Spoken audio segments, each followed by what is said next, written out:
Welcome to Anil Aggarwal Dialog 2026. I am Nandita Banerjee, Assistant Editor at Down to Earth. With me is Professor Jagdish Krishnaswamy. Dr. Krishnaswamy is an eminent eco-hydrologist and landscape ecologist and the Dean of the School of Environment and Sustainability at Indian Institute for Human Settlements.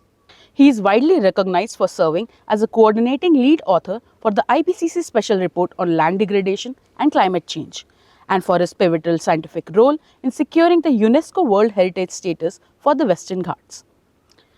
Dr. Krishnaswamy, welcome to AAD. Thanks, Anita. Pleasure.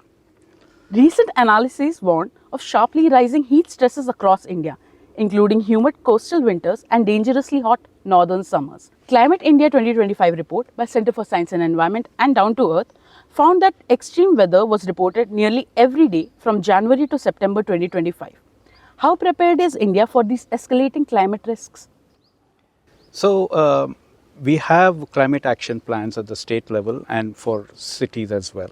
However, this is something that is an adaptive process, that as new information comes in, as new data comes in, evidence comes in on how effective the different solutions are in terms of safeguarding our people from heat stress and also in able to pursue their livelihoods with all the support systems that are required in order to function in situations of extreme heat. And this is something that we will have to keep working on because there are a variety of solutions, including for different sections of the population, for people with different levels of exposure to heat, and also their vulnerability based on other conditions.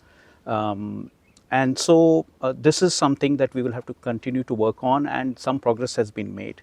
We also need to think about sector-wise in terms of the type of occupation that people have, how best we can mitigate the heat stress and also provide relief to people who are impacted by it.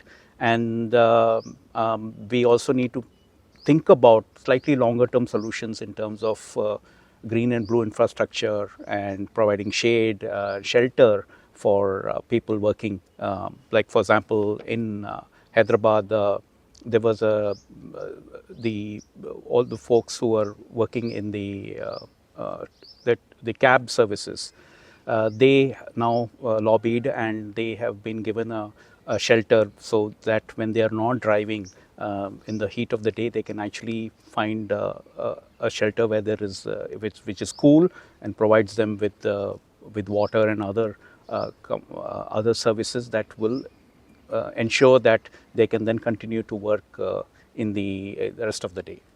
Now, you have come out with a recent paper which was released in the Journal for Ecological Indicators.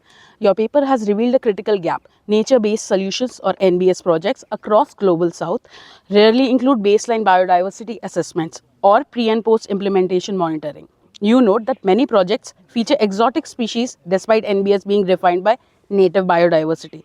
Now, given India's ambitious urban greening and river rejuvenation missions, how do we ensure that these large-scale initiatives don't become greenwash infrastructure projects that fail to deliver genuine biodiversity co-benefits? So, nature-based solutions, by the definition, has two components to it. One is that it is a solution to a challenge. So, it could be water pollution, it could be heat stress, it could be, for example, food security. Now, a subset of nature-based solution that deals with climate action, climate-related challenges is called ecosystem-based adaptation.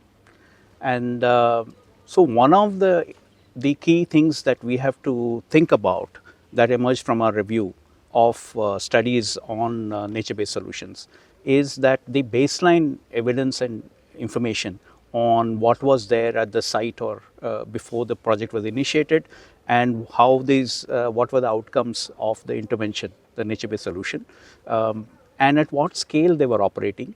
And biodiversity is an ingredient for a nature-based solution, and therefore documenting the role that biodiversity is playing in that specific nature-based solution needs to be improved.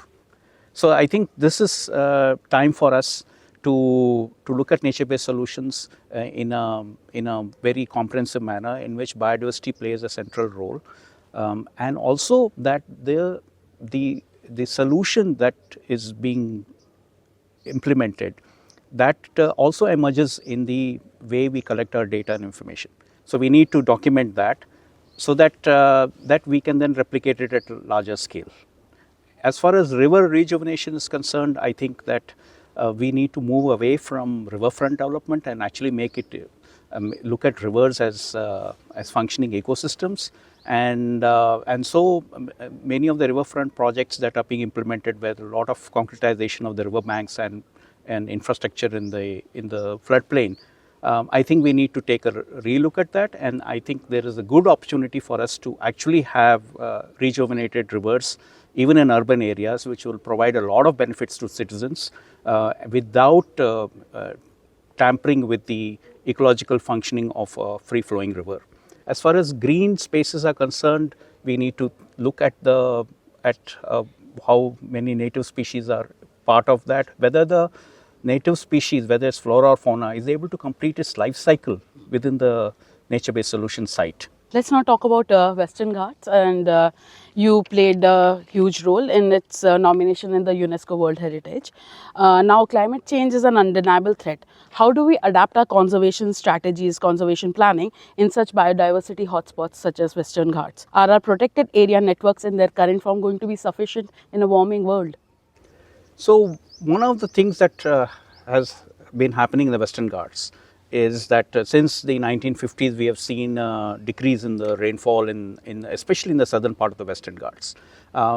So whether this trend will persist into the future is something that we have to watch out for, because the Indian monsoon is a very complex phenomena, and the impacts of climate change on the Indian monsoon is an active area of research. However, it is very likely that the Western Ghats is going to face the brunt of climate change in various ways. Apart from the overall warming throughout the Western Ghats, there's also going to be shifts in rainfall.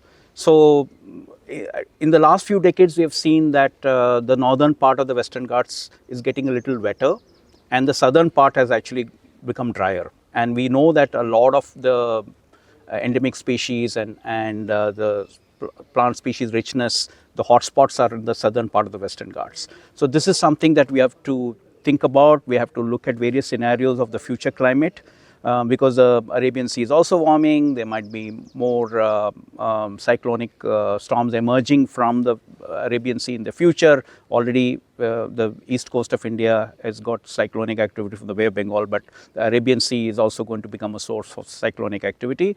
So there will be more extreme rain events. We have actually had in the Western Ghats and the coastal areas, we have had more than 950 millimeters in a single day of rainfall. We have had 180 millimeters of rainfall falling in 1 hour. These can overwhelm even the natural and semi-natural ecosystems. So so in spite of having the natural cover and vegetation, they are still being hit hard, and there's been quite a bit of devastation that we have seen in our long-term sites. We also have the opportunity to, because protected areas are not the only way in which the biodiversity of the Western Ghats can be conserved. They need to be networked, they need to be ecologically connected to each other. And so the agro ecosystems that we have in the Western Ghats, especially coffee plantations, cardamom and others, we need to make them more biodiversity friendly. So we need to reduce the non-climatic stresses on biodiversity, so that the biodiversity has a reasonable chance of being able to respond and adapt to climate change.